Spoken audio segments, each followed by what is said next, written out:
Salut à tous, c'est MC, on se retrouve pour une nouvelle vidéo.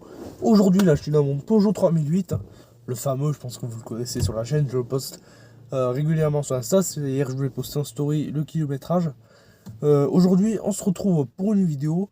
Je vais vous expliquer pourquoi les constructeurs mettent pratiquement tout en option aujourd'hui. Parce que j'ai constaté ça sur le nouveau 3008, j'ai constaté ça sur l'Audi A5 que j'ai filmé, que j'ai filmé la semaine dernière. Voilà, je vous ai tout vous expliquer aujourd'hui. Aussi, je voulais faire cette vidéo parce que j'ai un abonné qui s'appelle Julien, je pense qu'il va se reconnaître dans la vidéo. Il a voulu renouveler son 3008, il avait un 3008 finition GT, 3008-2, hein, 3008-2 finition GT, il était blanc. Il avait la boîte EAT8, il était pratiquement full option, il avait toutes les aides à la conduite, maintien de ligne, rétroviseur de détection d'angle mort, régulateur adaptatif, il avait tout. Et du coup, il avait remarqué que j'avais pas mal de trucs aussi dans mon 3008, parce que j'ai aussi les aides à la conduite. J'ai pas le régulateur adaptatif, mais j'ai les rétro détection d'angle mort, le maintien de ligne, j'ai pas mal de trucs. Donc du coup, il a voulu, depuis que le 3008 de 3ème génération est sorti, il a voulu renouveler son 3008 parce que bon, il était de 2017, je crois, ou 2018 le sien, donc forcément, il avait déjà quelques années et il avait 95 000 et quelques kilomètres lorsqu'il a vendu. Et du coup, bah, il a acheté le 3008 de 3ème génération, mais il n'a pas acheté la finition GT, il a voulu acheter la finition allure. Parce que ça coûtait un peu moins cher et que voilà. Du coup, il a pris la finition allure, il a pris le panoramique avec cockpit en option. Voilà. Et il a pris 2-3 trucs comme ça. Et le pack Drive Assist pour avoir le régulateur adaptatif, parce qu'il a le régulateur adaptatif en option. Et au final, ben, finalement, il avait pratiquement que ça en termes d'aide à la conduite, parce qu'il n'y a plus de maintien de ligne, il n'y a plus de rétroviseur de détection d'angle mort. Maintenant, les rétroviseurs électriques sont en option maintenant sur le 3008. Maintenant, à l'époque, il a reçu, parce qu'il a reçu en mars, donc il avait commandé vers 3-4 mois avant. Donc, il y avait encore les rétros de série électrique. Voilà. Mais voilà. C'était pour vous dire ça. Maintenant, on va se retrouver pour cette vidéo. N'hésitez pas à vous abonner à la chaîne, pouce bleu, cloche et notif. Et c'est parti pour la vidéo. Bon bah du coup on va commencer cette vidéo. Donc du coup, qu'est-ce que je parle là. Pourquoi j'ai constaté que les constructeurs mettaient tout en option. Qu'est-ce que je veux dire par là? C'est que en fait, j'ai remarqué les constructeurs, même sur des voitures chères, hein, parce que l'Audi A5, c'est une voiture qui devait être il n'y avait pas le prix, mais je pense qu'elle devait être autour de entre 50 et 60 000 euros, elle devait être. Parce que c'était une finition S-Line, elle était parce que, bon, pratiquement full option, etc. Et encore même pas, elle était même pas full option parce qu'elle manquait des trucs. Euh, Par exemple, j'ai constaté que sur l'Audi A5, qui devait être entre 50 et 60 000 euros, quand je viens de vous le dire, elle n'avait pas les rétroviseurs à détection d'angle mort. Alors qu'est-ce que c'est que ce truc? En fait, vous avez le petit point, vous savez, le petit point orange qui s'allume sur les rétros. Lorsque vous avez un angle mort là sur votre rétro, vous avez un petit point orange ou un triangle, ou ça dépend, un petit truc orange qui s'allume selon les marques. Bah, sur l'Audi A5, bah, ça n'y était pas. Et j'ai regardé sur le configurateur, c'est une option. J'ai regardé, c'est dans un pack d'options, parce que j'ai remarqué, les constructeurs ne mettent plus des options. Pratiquement, ils mettent des packs d'options. C'est-à-dire que vous payez une certaine somme, par exemple à peu près entre 1000 et 1200 euros en général, pour avoir un pack avec 10 ou 15 options dedans. Par exemple, en général, c'est ce que fait Audi par exemple sur la nouvelle A5, parce qu'il y a, en fait, il y a le pack techno, en fait il y a plusieurs packs techno, il y a le pack techno standard, je crois qu'il n'y a même pas grand chose dedans, je crois qu'il y a juste le régulateur adaptatif. Euh, Après il y a le pack techno plus qui inclut tout ce qui est rétro à détection d'angle mort, maintien de ligne, etc. Rétroviseur électrique, et oui, c'est une option, hein. C'est une option les rétroviseurs électriques. Et oui, c'est une option, même sur les nouveaux 3008, c'est une option. Même sur les 3008, c'est une option. Ouais, c'est tout en option interne. Du coup, tout est en option, ouais. Et du coup, voilà, c'est pas dans les packs techno, ils font des packs avec pas mal d'options et tout. C'est c'est des trucs de fou ça, des packs d'options dans les voitures. Surtout qu'en plus, bonjour, ouais. Ouais, parce qu'il y a quelqu'un qui passait, tout simplement. Ouais. Voilà. Voilà, donc c'est quand même un truc de fou, parce qu'on se dit que c'est quand même une voiture, une Audi en plus, une Audi, hein. Une Audi avec des rétroviseurs électriques en option, c'est-à-dire qu'on peut choisir sur une Audi à partir de 45 000 euros de ne pas avoir des rétroviseurs électriques. Ça c'est un truc que je trouve pour moi pas normal. Et c'est pas que chez Audi que j'ai remarqué ça, hein. J'ai remarqué ça dans tout le groupe Stellantis, j'ai remarqué ça je crois chez Renault aussi. Non, chez Renault moins, mais c'est quand même un peu présent, chez Ford aussi. J'ai vu chez pas mal de constructeurs ça.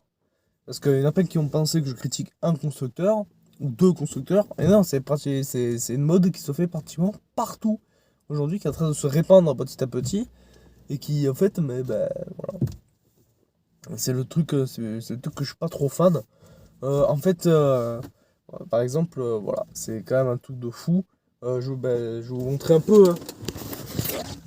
Bon, après, c'est toujours la mort un peu pour caler ça, mais pour recaler là, à un moment. Regardez, les rétroviseurs à détection d'angle mort. Regardez, voilà. Ça s'allume ici, en orange. Ça, moi, je l'ai sur mon 3008. Je pense que voilà, j'y suis dans mon 3008. Voilà. Mais c'est un nouveau 3008. Si vous prenez la finition allure, parce qu'en fait, je vais vous expliquer un truc aussi. C'est que, en fait, avant, il y avait beaucoup plus de niveaux de finition déjà avant. Sur le 3008-2, il y avait énormément de niveaux de finition différents. On avait Access, Active, Allure, GT Line, GT, Allure Business, Active Business. Alors que maintenant, on a Allure ou GT. Donc, il y avait beaucoup plus de niveaux de finition. Et donc, il y avait beaucoup plus de chances que les finitions, telles que les finitions Allure, qui étaient à l'époque le milieu de gamme. Je vous rappelle qu'aujourd'hui, maintenant, c'est l'entrée de gamme. Pouvait être mieux équipé que les derniers modèles. C'est fou de dire ça, mais voilà. Parce que j'ai la clé là. Donc j'ai peut-être le vieux cockpit. Je vais avoir peut-être la vieille interface. Parce que bon, ça. Donc vous êtes dans l'avion. Voilà, ça prend un peu du temps à s'allumer. Mais voilà, mais voilà, c'est du vieux cockpit. C'est voilà, c'est la vieille écran. Bon, là, il y a RMC, normalement, j'écoute pas cette radio, mais voilà. Si vous écoutez Skyrock, voilà. Mais voilà, j'ai peut-être l'ancienne interface, ça prend un temps fou, un temps monstre à charger entre chaque menu. Parce que voilà, c'est une interface qui commence un peu à vieillir. Je sais que sur les 3008, on peut avoir l'écran du Phase 2, encore plus grand. Donc il y a un peu de démontage à faire, mais voilà. Mais voilà. Donc j'ai peut-être le vieux GPS, parce que j'ai été voir le 2008, je suis même encore chez Stellantis avant-hier, et voilà, j'avais vu un peu les interfaces. L'interface du 2008. Bon, après, l'avantage, un truc que j'avais remarqué aussi sur l'interface du 2008, bon, ça n'a rien à voir avec cette vidéo. C'est juste que voilà, c'est juste que elle n'est pas si pratique que ça. En fait, j'arrive même pas trop à l'utiliser. On va éteindre un peu parce que respectons la pauvre batterie qui a déjà 7 ans, parce que c'est la batterie d'origine de ce 3008. C'est la batterie d'origine, elle n'a pas été changée encore depuis. Voilà. Pour ceux qui l'ont pas vu, voilà, dedans, je vous remontre à quoi ça ressemble. Bon, c'est un 3008-2 comme vous envoyez des pelles. Voilà. Donc, c'est fou de se dire que par exemple, j'ai oublié de vous montrer un truc, je vais vous rallumer le contact. Si on va dans les paramètres, il y a des aides au maintien dans les lignes. Moi, j'ai les maintiens dans les lignes. Alors que le nouveau 3008 GT, c'est une option. C'est dans le pack Drive Assist Plus, qui est proposé uniquement sur les versions GT. Voilà, c'est un pack qui coûte entre 1000 et 1200 euros, je crois, de mémoire. Et qui vous propose ça. Les rétroviseurs à détection d'angle mort, on peut choisir de les activer ou de les désactiver. L'anti-patinage, bon après, voilà, il n'y a pas énormément de trucs, voilà. Pas énormément de trucs, c'est sûr que c'est pas le nouveau 3008, mais voilà. Mais c'est fou de dire qu'il y a plus d'options sur le 3008-2 que sur le 3008, le 3008-3, quoi. Surtout en plus, si vous prenez la finition allure, alors laissez tomber. Vu que c'est l'entrée de gamme, j'étais monté dedans. Finition allure, c'est pas compliqué. Bon, ça, vous avez pas. Le panoramique à cockpit, c'est une option. Sinon, vous avez deux écrans séparés. Sinon, vous avez pas les toggles, c'est une option. Et quoi encore qu'une option, ou qui n'est même pas disponible. D'ailleurs, moi devant, j'ai les capteurs de proximité devant. Je vais vous montrer ce que c'est. Les capteurs de proximité. Quand je dis ça comme ça, on fait peut-être un peu des travaux dehors, mais c'est pas trop grave. Par exemple, qu'est-ce que c'est qu'un capteur de proximité? Les capteurs de proximité, c'est ça. C'est un capteur de proximité. c'est ce qui permet de détecter les trucs et de faire bip bip bip de devant. Les nouveaux, si vous prenez la finition allure, vous les avez pas. C'est-à-dire qu'en fait vous avez rien, ça va biper que derrière en fait. Que quand vous les reculez, ça va biper que derrière. Parce que derrière il y a les capteurs sur l'allure, mais devant ils y sont pas sur les allures. Voilà, c'est un petit truc à savoir. Je vais en remettre dedans. Donc voilà, je comprends pas ce délire. Je pense que c'est un peu pour se gratter les poches, hein, je pense.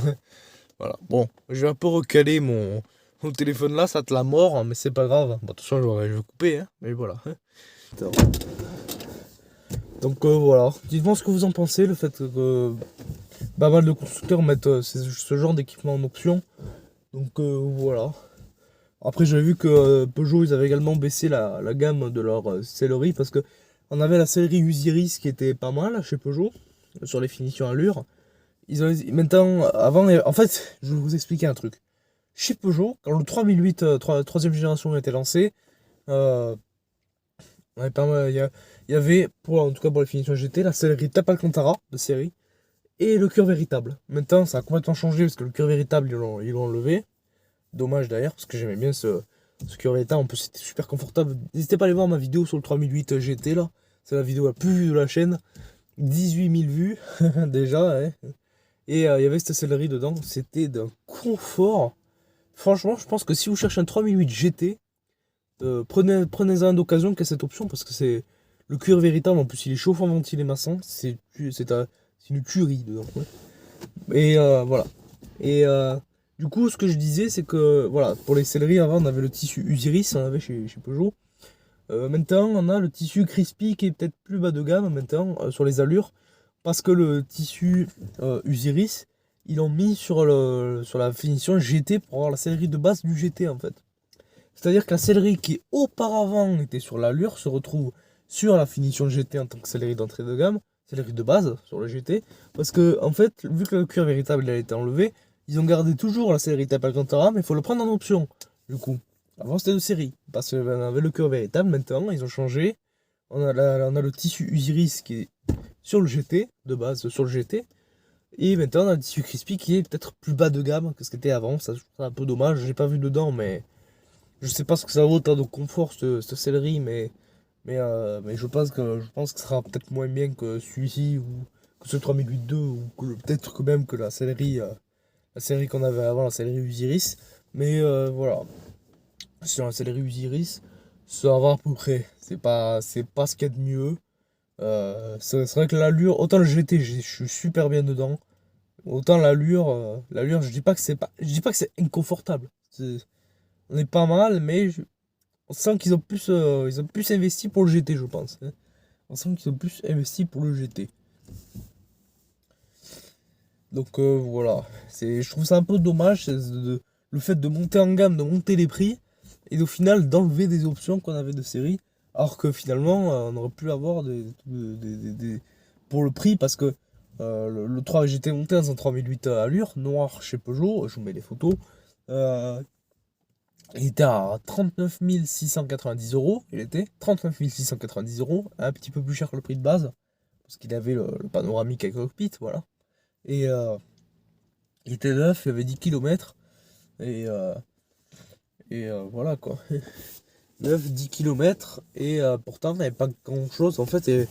Parce qu'il était quand même à 39 600. Mais 39 600, celui-là a déjà été moins cher à l'époque. Il y avait plus d'options déjà tout court. Déjà. Et plus d'options tout court. Quand je dis plus d'options, ça veut pas dire plus d'options dessus de série. C'est-à-dire, lorsque vous allez au configurateur, il y avait plus de choix d'options. Même si c'était pas des options incroyable, mais peut-être plus de choix il y avait à l'époque. Aujourd'hui, maintenant, lorsque vous prenez un 3008 allure, vous avez quoi en option? Dans les options que vous pouvez cocher, le panoramique et cockpit, avec les high toggles, même pas le tour ouvrant, parce que le tour ouvrant c'est que le GT qu'il a. Je sais pas trop, en fait, il n'y a pas énormément de trucs. Il n'y a pas énormément de trucs. À part peut-être le truc pour tracter, le truc pour tracter en colle de cygne, là. Peut-être ça. Et encore, je sais même pas, je crois qu'il est sur le GT, mais je sais pas si. Je sais qu'il est sur le GT, je sais pas si ça y est sur allure. Des trucs, je comprends pas des fois, il n'y a même pas vraiment beaucoup d'options en fait. Hein. En fait, vous achetez la voiture et il y a presque pas d'option. Presque. Quand je dis il n'y a pas d'option, c'est il n'y a pas d'option à cocher. Hein. Pas d'option. Je dis pas qu'il n'y a pas d'option de série. Hein. Mais voilà. Ah, parce que si on avait tous des véhicules sans option, ça, on n'a pas eu la direction assistée là. Mais je suis bloqué. C'est bien le démarrage main libre, hein, quand même. Bon, le démarrage main libre, à l'époque, ça n'existait pas sur l'allure. Enfin, si, on l'avait sur l'allure, mais avant, sur les actives. Sur le 3008.2, les access et les actives, tous ceux qui ont ces versions pourront le confirmer. Bah, il fallait les démarrer à la clé, avec les déman. Sur les 3008.2. Ah ouais, ça c'était rigolo. Et que les 3008.2 Access, ils avaient même pas l'écran. Ils avaient. Alors ça c'était rigolo. Moi j'aimais trop ces versions là. Ils disaient, mais c'est des versions dépouillées. Bon, on avait le cockpit parce que c'était une contrainte technique, ils ont pas pu l'enlever, mais je pense que s'ils avaient pu l'enlever, on aurait pu avoir une 3008.2 côteur à aiguille sans écran. Alors là, c'est un truc de fou. C'est un truc de fou. Bon, bah, je pense que je vous ai à peu près tout dit. J'ai surtout parlé de Peugeot et d'Audi. J'ai vu ça également chez DS, pareil, parce qu'on est sur le même groupe, pratiquement tout le groupe Stellantis, on va dire. Et je pense que c'est aussi pareil sur tout le groupe Volkswagen. Je n'ai pris que ces deux exemples, parce que je pense que sinon, si je mets toutes les marques, on va en avoir pour 3 plombes. J'ai vu ça aussi sur Ford. Notamment sur les Puma, par exemple. Ils ont les nouveaux, là, ceux qui ont le grand écran, là. Même ceux que je vous ai filmé en blanc, là. Bah, il y a dessus, par exemple, vous devez prendre en option le maintien de ligne. Sinon, c'est pas de série, sinon. C'est pas de série, sinon. Les rétroviseurs, je crois qu'électriques, ils sont en option, je crois aussi. Mémoire. Donc, il y a pas mal de trucs en option maintenant. C'est dommage parce que, en plus, vu le prix des voitures maintenant, j'ai complètement déréglé mon rétro. Puis, avec ma cinématique d'intro, j'ai tout déréglé sans faire exprès. Bon, bref, voilà. Ça, c'est réglé. Et ça va être, normalement c'est nickel à peu près, voilà. À peu près nickel. Voilà, je pense que je vous ai à peu près tout dit un peu. Je suis pas trop fan parce que vu le prix des voitures, parce que maintenant les voitures elles sont. Maintenant c'est un truc de fou les prix des voitures maintenant. C'est vrai que des fois je vous troll, des fois c'est parce que en vous disant regardez le nouveau 3008 allure à un prix de seulement 39 000 euros. Parce que je vous avais fait un petit short dessus. J'ai dit un prix de seulement 39 000 euros. J'avais dit ça parce qu'en fait, ben, pratiquement il n'y a pas moins cher en fait dans les SUV. À part les Dacia, ben, si vous comptez pas Dacia, les moins chers c'est Peugeot quoi, pratiquement. Hein. Parce que Fiat n'a pas encore des SUV équivalents. DS c'est plus cher. Renault il y a le Rafale mais c'est plus cher. Parce que c'est un SUV coupé, donc je compare avec le Rafale et pas avec l'Austral. Mais dans les SUV coupés comme le Dongo 3008, franchement, je pense que le moins cher, c'est le Dongo 3008. Les SUV coupés de segment C, je parle. Segment C, donc c'est-à-dire 3008, Rafale, GLC, Mercedes GLC, BMW X4, Audi Q5 Sportback, voilà. Et tous ces SUV-là. Après, bien sûr, il y a moins cher à l'Arcana, par exemple. L'Arcana, que je pense que je vais vous conseiller de l'acheter. Parce que c'est un véhicule qui a fait un beau succès, mais qui va vite s'arrêter. Parce qu'il répond pas à la norme Euro 7. Donc ils vont vite l'arrêter, il sera plus commercialisé. Donc si vous cherchez un petit SUV coupé chez Renault, bah, l'Arcana. Il n'y a pas d'interface Google, je crois. Je sais plus si y a l'interface Google ou pas, mais les nouveaux, mais c'est un véhicule à conseiller, voilà. J'ai déjà été monté dedans. Bon, après, je n'étais pas trop fan de leur son stylé parce qu'ils ne sont pas trop foulés à changer des trucs. C'est pratiquement le même que l'ancien, juste les logos qui changent, mais voilà.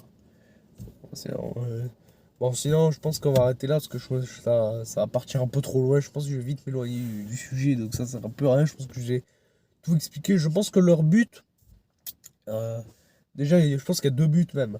Le premier but, c'est remplir les poches. Bon, ça, aujourd'hui, maintenant, c'est vrai que les constructeurs, ils font tout pour se remplir les poches. Maintenant, pas que Stellantis et Volkswagen, hein, tout le monde, tout le monde. Donc voilà, faut bien être rentable au bout d'un moment. Et deuxième but, c'est parce qu'il y a peut-être des gens qui ont peut-être, qui se sont peut-être plaints qu'il y a peut-être trop de trucs et que il y a des gens qui aujourd'hui n'aiment pas le maintien de ligne, hein, par exemple. Alors que surtout ça, alors qu'ils l'ont jamais testé. C'est tout qu'ils ont jamais testé, ils aiment pas direct alors qu'ils ont jamais testé le truc. Ça c'est, ça c'est pareil, j'avais vu ça aussi pareil pour les boîtes automatiques. Vite fait là. Bon, après, on va s'arrêter, je vais arrêter là, mais parce que je vous expliquer deux, trois trucs comme ça. Après, on va s'arrêter là, mais c'est comme les trucs des boîtes automatiques. Il y a plein de gens qui veulent, aujourd'hui, veulent pas passer à la boîte automatique parce qu'ils, voilà. Oh, une nouvelle 208 qui va passer. Euh, voilà, c'est.